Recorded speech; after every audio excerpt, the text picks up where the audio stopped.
네, 이번 시간에는 AR의 혈력학적인 이해를 같이 해보는 시간입니다. 자, 그래서 제가 라플라스 법칙을 조금 언급해 드릴 거거든요. 좀 더 이제 심층적인 이해를 위해서. 자, 밑에 이제 심장 그림이 있는데요. 여기서 한번 보도록 하죠. 자, 이거 지금 정상 심장 그림인데요. 여기다가 제가 좀 추가해 볼게요. 자, 보시면요. 원래라면 좌심실에서 제가 이제 쭉 짜주면요. 그쵸? 심실 수축기 때. 그러면 이게 포워드 쪽으로 쭉 나갑니다. 그러면 내가 만약에 EF가 60이라고 하면요. 60만큼 나가야 되는 거죠. 60%. 그러니까 내가 가진 것 중에 60만큼 내보냈을 때. 그러면 이제 우리가 심실이한기 때는 이게 딱 닫혀줘야 되겠죠. 대동맥판이. 자, 그런데요. aortic regurgitation이란 건 말 그대로 이게 잘 안 닫히니까 새는 거죠. 그래서 이제 심실이한기 때 혈압이 떨어졌을 때는요. 오히려 이렇게 대동맥 쪽에서 거꾸로 역류하는 거죠. 자, 이 전체 간 것 중에 3분의 1 정도가 돌아왔다라고 하면 결국 40%만큼 밖에 내가 보낸 게 아닌 거죠. 그러니까 좌심실 입장에서는 고민이 생기죠. 아, 내가 그쵸 회의가 느껴진다. 그럼 내가 처음부터 아예 많이 내보내면 되지 않을까. 그쵸? 자, 그렇게 되면서 점점 부피 부하가 생기게 됩니다. 우리가 이거를 eccentric hypertrophy라고 하죠. 자, 그래서 부피가 점점 이렇게 늘어나게 되고요. 제한된 시간 동안에 제한된 출구가 있는데, 그쵸? 우리가 심시수축기 동안에 많은 양의 볼륨을 이렇게 쫙 짜줘야 되면, 그쵸? 점점 부피 부하를 받게 되는 거죠. 그래서 이제 점점 처음에야 이 부피 부하를 견디고 열심히 짜주지만 나중에는 또 지친다는 게 문제죠. 그렇게 돼서 이제 결과적으로 좌심실부전이 생길 수가 있습니다. 그래서 우리가 결과적으로 용적을 늘린다는 건 다른 말로는 좌심실의 이완기 말의 용적이 증가한다라는 거겠죠. 그쵸? 그리고 이제 제한된 곳에 이렇게 용적, 그쵸? 부피가 많아지다 보면 이 안에, 그쵸? 벤트리클 쪽에 프레셔 그 압력도 계속 받겠죠. 캐비티에 작용하는. 자, 그래서 전반적으로 보시면요. 뭔가 이제 이 월 텐션이 증가하는 방향으로 가게 됩니다. 월 텐션이요. 자, 보시면요. 이게 바로 라플라스의 법칙이거든요. 라플라스 법칙이라고 하는 건 월 텐션을 얘기하는 거고요. 이거는 이 안에 있죠. 내부 압, 캐비티가 맞는 프레셔에 비례하고요. 또 레디어스 있죠. 우리가 이렇게 단면적으로 그려봤을 때 결과적으로 이게 커진다고 말씀드렸죠. 좌심실이 자꾸 확장되는 쪽으로 용적을 받아들여야 되기 때문이죠.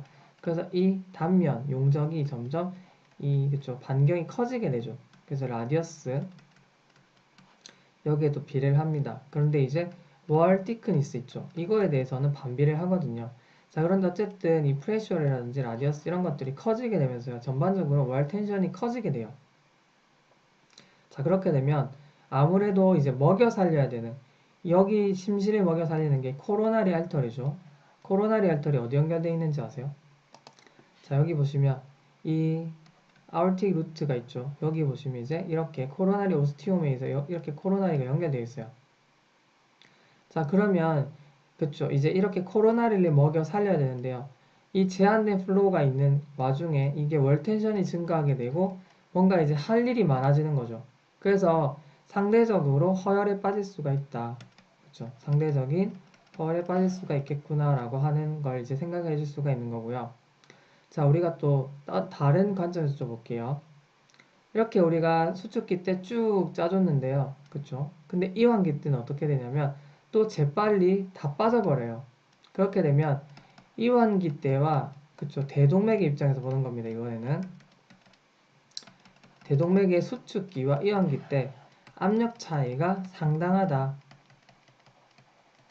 그쵸? 이게 또 특징이거든요.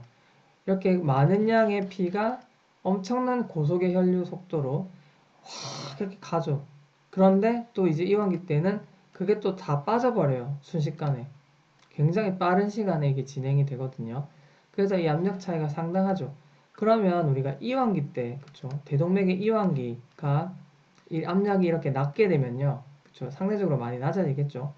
그러면 이 관상동맥으로 이제 퍼퓨전이 돼야 되는데 이 관류압이 낮다 보니까 그쵸. 상대적으로 월 텐션이 증가돼서 이 심실이 요구하는 산소 요구량은 많아지는데 반해서 관상동맥으로의 관료합은 떨어지기 때문에 그쵸. 이렇게 이완기 때 바로 관상동맥으로 펄퓨전이 되는 건데 그게 안 되면 허혈에 빠지고 흉통이 생길 수가 있다는 거죠.